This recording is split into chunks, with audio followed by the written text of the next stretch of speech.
Hey, it's Mike Draper with AWC TV, and I want to highlight a feature that we had in our last article, or our magazine rather. It was on Avery labels, and it was in our Tech Ages section. And what this article highlighted was the ability to be able to print a label in your own office. Now, why is that so important? Well, let's think about it for just a second. In order to be compliant, we know if we send an employee out with some sort of chemical, it's got to have a label on it that they can reference off their SDS sheet, which would travel with them in their car. So here we have a perfect example. We've got some Oily Man degreaser here, and it's got the label on it, and of course that is compliant, but we don't want to send the whole bottle out. We want to send it out in a jug like this. Well, we can see there's no label on that jug, and so therefore we would not be compliant sending a jug like this out with an employee. So how would we deal with that? How could we do it? Well, we could save a jug of this if we bought multiple jugs, or if we did want to use a different container, we'd go to the website Avery.com, and you want to type in the industrial section. We've got it on the screen here, but you're going to specifically want to reference the GHS and safety labels. So you can see that that is on your screen now. Now I'm going to scroll down here, and you'll notice that it'll ask for the templates of what we're trying to design. So right there is what we want, is our GHS label. We'll click that.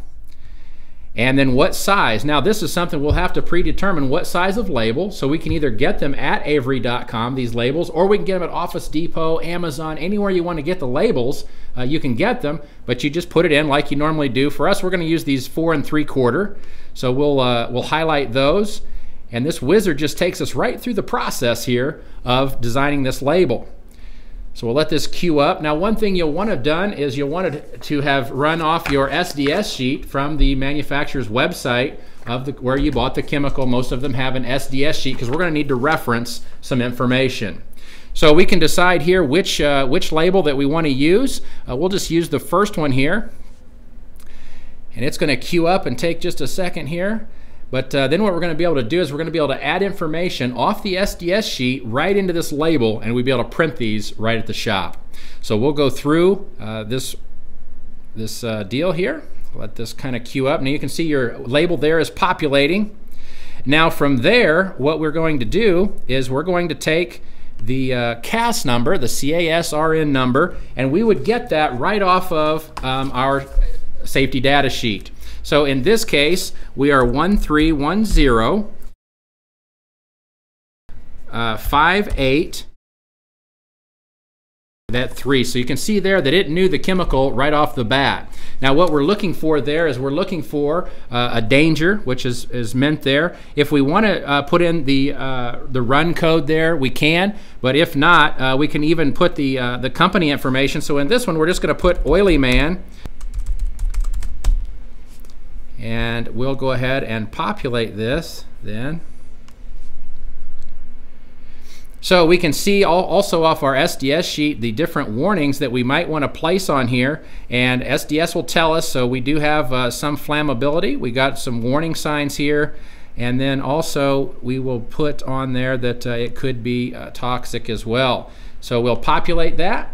So now we're at the preview stage of this slide. So if you notice there that it previews it, it tells us what the chemical is going to be. So it's going to label it for us right on this container.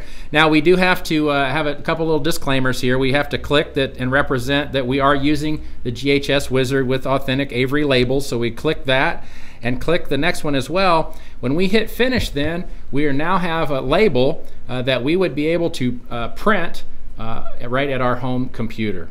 So that would make us compliant with buying a chemical and being able to transfer it into an unmarked bottle. So I hope this will give you some help and make you compliant out in the field. I'm Mike Draper with AWC TV. Stay tuned for our next episode of AWC TV by following us on YouTube, Facebook, or our website, awcmag.com.